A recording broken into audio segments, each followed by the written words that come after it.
Hello, guys. I hope that you are having an awesome day. It's Brenda Douglas, and listen, I want to share with you 5 mistakes that people make when they are selling their homes, and these mistakes can actually cost you the deal. It can cost the buyer, or it can potentially cause the buyer to walk away from this deal and cause the contract to be void, right?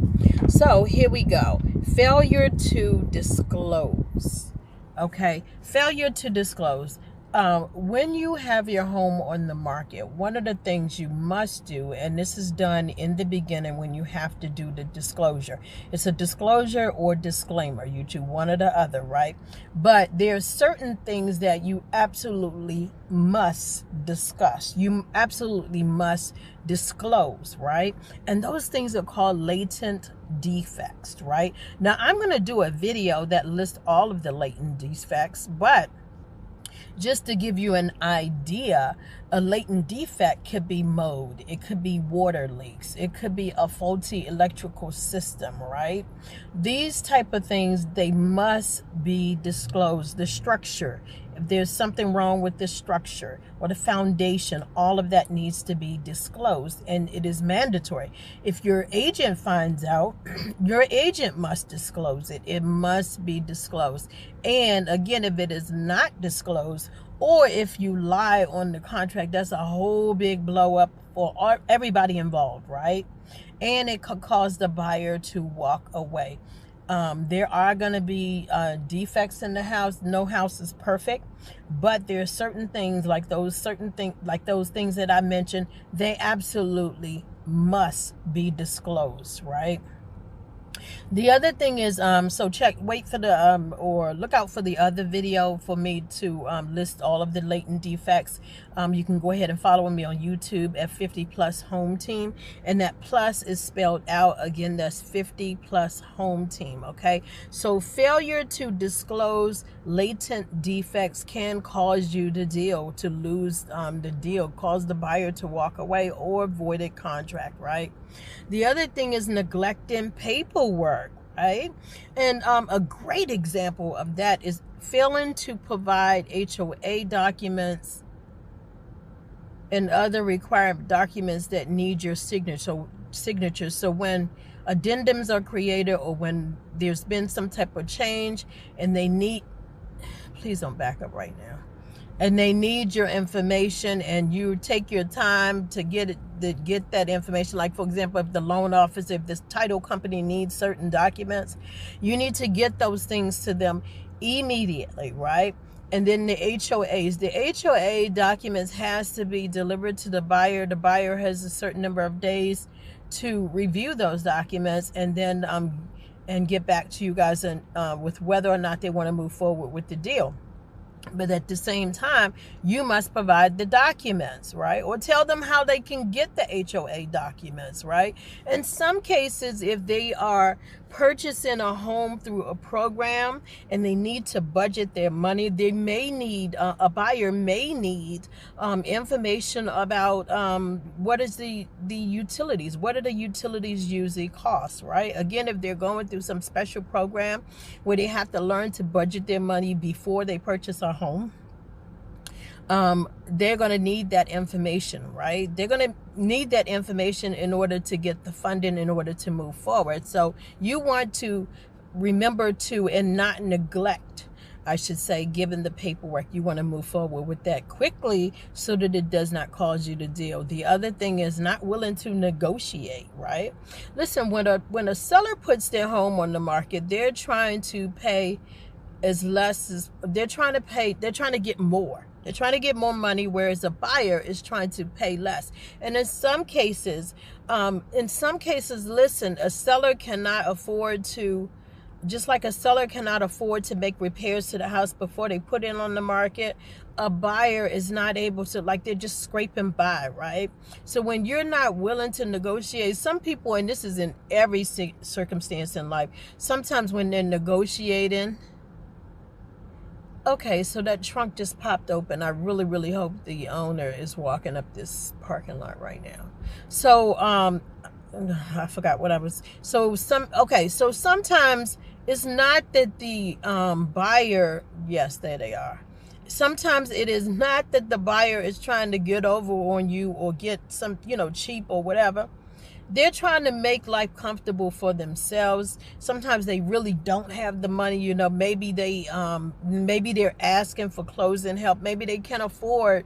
Maybe you guys had the home inspection, and they can't afford, or actually, I'm sorry, to sell it. Right? Maybe they can't. Maybe the buyer needs help buying the house. Maybe they need you to be a little more flexible, especially if you have a lot of equity. I'm not saying you give all your money away. I'm not saying that. I'm saying that you must be willing to negotiate. If you don't accept what the counter offer is, then you counter offer them back. Don't just say, oh, they just won't get the house. No, work with them, right? Yes, it is a seller's market right now in Prince George's County, Maryland, but they're also, everybody wants to win. Everybody wants the deal to go through, right? And you want to get on with your life just like the buyer wants to get on with their life, right? So be willing to negotiate, and also know what your maximums and your minimums are, right? Know how much you were absolutely will not go less than, and things of that nature, right? All right, so let me stop chasing that rabbit. Also, listen, ignoring curb appeal is another way that selling a home can cost you the deal. Listen, guys, a person forms an opinion about whether or not they want to go in, or about your home in general, the few seconds before they even go to the home, right? They look at the pictures, that's first and foremost, and that'll tell them whether or not they even want to go to the house, right? Much less get there and they see long grass, tall grass, or it's just not well kept. If that is the case, unfortunately, that may make them think, oh, that house must be worn down inside. Have you ever been driving alone and you see a house, it has tall grass, the shutters are falling off, it looks like it looks really run down, right? What is the first thing you think? Is the fact that, oh my God, I'd be scared to go inside, right? So a buyer, you need to kind of put yourself in the buyer's shoes, right? And you need to always make a first impression when it comes to your home and that curb appeal. And sometimes it's simply a matter of changing the mulch, right? Freshening up the mulch, and then doing the little edger thing to make it pretty. It can just like a haircut. Oh, that's a good one. Just like a haircut on a man, right? When they haven't had a haircut, it's not a crisp look, right? You want your home to have a crisp look, right? Or even the female, I guess, if you will. It just looks different when they've been to the shop. I know it costs a lot of money, but I'm just saying, don't ignore the curb appeal, right? Again, sometimes the solution can be something as simple as putting a little mulch down or touching up paint, right? If something is unscrewed or hanging off, take a nail and bang it in or screw it in, right? You do not want to ignore the curb appeal. Not only will it encourage or tell the buyer whether or not to move forward and come to the house or in the house, but then it also, again, it affects how much exposure you get, how much exposure the home get, and the more exposure your home gets, the more likely it is to sell quickly, right? Now, the other one is being unrealistic about the price. And we can stay on this for a long time, because everybody thinks their house is worth gold. And I know that you love your home and you made it a home, but when your home goes on the market, it is a house. It is a piece of property that's going to net you some money, right? So listen, you don't want to, I don't know what's going on. Oh, probably allergies. I probably should take my allergy medicine. Listen, you want to be very, very careful not to overprice your home. Even in a seller's market, you want to be careful not to overprice the home, right? Why, Brenda? Because it runs away buyers, right? Even though there's more, the inventory is low, even though there are more buyers out there looking than there are homes for sale. At the same time, overpricing your property can cause you to stay on the market longer. It can jeopardize the deal, right? And when your home stays on the market, it starts to form impressions in a buyer's mind, and in a buyer's agent mind as well, right? And so also, let me just say also, when your home goes on the market, the first few weeks, that's the hottest time, right? So that's the hottest time when it's like, oh, something new is on the market. Let's go see this, especially if they've been looking to move into this area for a long time. Then your property pops up on the market. Let me tell you, overpricing it will scare people away. It'll steer people away. And really, the more exposure you get, again, the more likely your home is to sell quickly. Now, what you want to do, especially your listing agent, you want to make sure that you sit down with your listing agent and go through those comps, right? And don't just look at the numbers, right? Look at the condition of the home, right? The condition of your competitor's home, right? You want to look at the competitors. How many rooms do they have? How much space or square footage do they have, right?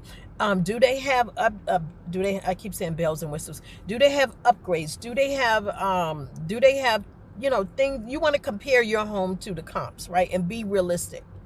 Okay, the best thing you can do for yourself right now is be realistic by looking at your competition, because the buyers are, right? Your home is not the only one that the buyers are looking for. And think about it. You should be that way too. Let's say you go into a grocery store and you see water. I don't want to say water. You see something on sale, right? So what do? You wonder what other stores have for sale and who has the best deal. Well, buyers are the same way. Buyers are looking for deals, again, especially if they are focused in that neighborhood. Dudes, you need to look before you start backing up. Especially if they are looking in that particular neighborhood, they're not only comparing the condition, they're comparing the price, and they're thinking about the location. How is this location in proximity to my work? You know what I mean? So the main thing is, you don't want to overprice. You want to price for the market. Now, let me just say that pricing your house, the value of your home is not what you paid for it, right? It's not what you paid for it when you bought it. Okay, the value of a home is how much a buyer is willing to pay for in today's market, right?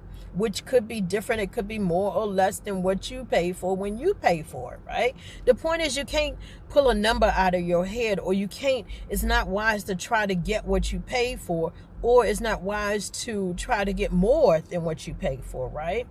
Because it could have been a different market at that time, right? And it could be that some homes, I'm going to say, some homes appreciate, some neighborhoods in some areas appreciate more than others, right? Higher than others, right? The point is, the value of your home is how much a buyer is willing to pay for in today's market, whether it's more or less, right? So you want to be careful to not overprice the property, right? You want to price it right by looking at the comps and being realistic about you and your agent working together to be realistic about what you could get for your property, even in a seller's market. All right, guys, I hope that has been helpful. Talk to you later. Take care. Have a wonderful day.